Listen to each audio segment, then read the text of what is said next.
warahmatullahi wabarakatuh. Perkenalkan, saya Titin Septiana SPDI CGP Angkatan 11 Kabupaten Pulang Pisau. Di sini saya sudah berada di ruang Ibu Kepala Sekolah dari SMA Negeri 2 Pandi Batu. Selamat pagi Ibu. Selamat pagi. Ya, gimana kabarnya Ibu hari ini? Baik, sehat. Ya, mohon maaf ya Ibu, saya mengganggu waktunya. Jadi hari ini saya akan sedikit bertanya terkait dengan dilema etika dalam pengambilan keputusan di SMA Negeri 2 Pandi Batu ini. Yang pertama yang ingin saya tanyakan Ibu, selama ini bagaimana Ibu dapat mengidentifikasi kasus-kasus yang merupakan dilema etika atau rujukan moral? Kira-kira. Baik, sebelumnya sekolah itu kan sebuah lembaga ya tentunya, yang kemudian tidak hanya saya saja yang ada di dalamnya, tetapi ada juga banyak struktur yang mempunyai tugas dan wewenang masing-masing, dan itu kan saling membantu satu sama yang lain, saling ada keterikatan seperti itu, sehingga tentunya di dalam identifikasi kasus-kasus yang berhubungan dengan etika moral itu bisa masuk ke BK terlebih dahulu, ke bagian kesiswaan. Kalau memang dari kesiswaan kemudian perlu melibatkan BK, maka kita akan mencarinya juga di BK. Nah, di dua itulah, baik itu kesiswaan maupun di BK, maka akan terpilah jenis-jenis kasus-kasus yang ada di sekolah. Apakah itu perlu ditindaklanjuti lebih lanjut, ataukah mungkin bisa dianggap pada kasus yang ringan. Nah, karena di dalam sekolah tentunya ada standar kasus begitu, kasus yang ringan, yang menengah, bahkan kasus yang berat seperti itu. Dan kemudian kita juga menerapkan ada sistem poin, yang dimana poin itulah yang menentukan kasus siswa itu apakah pada tingkat rendah, menengah, ataupun berat. Oke, berarti pada intinya di sekolah ini setiap kasus itu diklasifikasikan ya, betul, berdasarkan tingkat keberatannya seperti itu. Kemudian Ibu, bagaimana Ibu menjalankan pengambilan keputusan di sekolah Ibu, terutama untuk kasus-kasus di mana ada dua kepentingan yang sama, yang benar, atau sama-sama mengandung nilai kebajikan menurut Ibu? Baik, untuk kasus-kasus yang mungkin sama-sama besar dan mungkin sama-sama bermanfaat seperti itu, ya tentunya kita mengutamakan mana kebermanfaatan itu yang lebih menyentuh kepada kemaslahatan umum, yang sifatnya lebih menyentuh kepada yang sifatnya untuk banyak orang, itu yang kita utamakan terlebih dahulu, baru kemudian nanti baru ke level di bawahnya.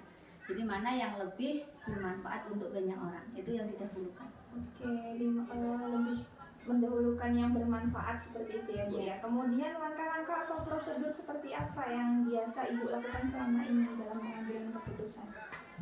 Kita tentunya seperti yang saya bilang tadi, sekolah itu karena melibatkan banyak struktural seperti itu, maka kita tentunya berkoordinasi terlebih dahulu dengan rekan-rekan, dengan teman-teman yang berkompeten di dalam bidangnya seperti itu. Jadi kita adakan musyawarah terlebih dahulu, kita pengambilan mufakat, baru kemudian saya berdasarkan pertimbangan-pertimbangan dari rekan-rekan yang sesuai kompetensinya itu, baru kemudian saya mengambil keputusan. Oke, berarti intinya ada kolaborasi dari sekolah seperti itu ya Bu ya, dari berbagai macam elemen. Kemudian hal apa saja yang selama ini Ibu anggap efektif dalam pengambilan keputusan pada kasus-kasus yang mungkin ada dilema di situ dalam pengambilan keputusannya?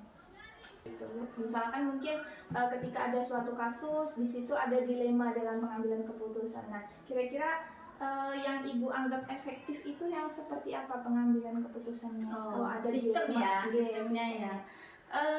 Tentunya kembali kepada kita bermusyawarah dan yang melibatkan elemen-elemen tadi. Jadi dari mereka lah kemudian kita bisa mendapatkan masukan-masukan, kita bisa mendapatkan pertimbangan-pertimbangan yang lebih mendalam, baik plus minnya dari sebuah kasus begitu, sehingga kemudian dari situ kita mengambil keputusan sehingga kita berharap bahwa keputusan yang kita ambil itu benar-benar efektif karena memang kita sudah mempertimbangkan dampak negatif positifnya seperti itu. Jadi ada pertimbangan dampak dan negatifnya, Ya. dampak positif dan negatif seperti itu ya Bu ya. Kemudian hal-hal apa saja yang selama ini merupakan tantangan dalam pengambilan keputusan pada kasus-kasus dilema etika? Nah, tantangannya adalah terkadang terus terang bahwa kita tidak menafikan bahwa pendapat-pendapat dari beberapa rekan atau elemen-elemen yang ada itu kadang melibatkan emosional, kemudian subjektivitas seperti itu. Jadi karena itu memang sifatnya sangat manusiawi sehingga itu yang tantangan tersendiri bagaimana kita bisa benar-benar menempatkan sesuatu pada tempatnya yang benar-benar adil begitu. Karena kita tentunya jangan sampai bahwa keputusan yang kita ambil itu akan merugikan ada pihak yang merasa terugikan seperti itu. Oke. Kemudian Ibu, apakah Ibu memiliki sebuah jadwal tertentu dalam sebuah penyelesaian kasus dilema etika ini? Apakah Ibu langsung menyelesaikannya di tempat atau memiliki sebuah jadwal khusus untuk menyelesaikannya? Bentuk atau prosedur apa yang biasa Ibu jalankan? Ada, karena tadi kasus sudah kita klasifikasikan, tentunya sistemnya juga berdasarkan klasifikasi tersebut. Kalau untuk sifatnya yang insidentil yang harus segera kita tangani dengan keputusan yang cepat, maka kita tidak perlu ada jadwal khusus. Tapi jika itu kasus yang harus melibatkan, misalkan kita harus memanggil orang tua, nah maka kita harus menjadwal dulu kapan kita mengundang orang tua, kemudian pihak BK siapnya kapan, kan seperti pihak wali kelas siapnya kapan, seperti itu. Jadi tergantung kasusnya. Ada yang harus kita cepat saat itu juga, ada juga yang memang kita harus menjadwalkan. Oke, jadi tergantung dengan kasusnya seperti itu ya Bu ya, apakah sifatnya insidentil atau tidak. Kemudian adakah seseorang atau faktor-faktor yang selama ini mempermudah atau membantu Ibu dalam mengambil keputusan seperti itu? Ada. Jadi saya rasa juga elemen-elemen yang berkompeten di bidangnya seperti BK yang tentunya dia sudah mendapatkan ilmu tentang psikolog, bagaimana kemudian mengatasi satu masalah, kemudian ada juga wali kelas yang dia merupakan orang tua siswa di kelas, kemudian maka kesiswaan yang memang dia mempunyai kompetensi di dalam bidang kesiswaan seperti itu adalah orang-orang yang memang sangat membantu di dalam hal pengambilan keputusan, terutama dalam hal etika itu tadi. Oke Bu, terima kasih Bu. Jadi pada intinya Ibu berkolaborasi dengan seluruh elemen sekolah, terutama dalam hal ini yang berhubungan dengan siswa seperti BK, kesiswaan, seperti itu ya Bu ya. Orang tua. Ya. Terima kasih Ibu atas waktunya sudah mengizinkan saya untuk wawancara pada pagi hari ini. Kurang lebihnya saya mohon maaf ya Bu ya. Terima kasih. Untuk hari ini saya akhiri. Terima kasih. Wassalamualaikum warahmatullahi wabarakatuh. Waalaikumsalam warahmatullahi wabarakatuh.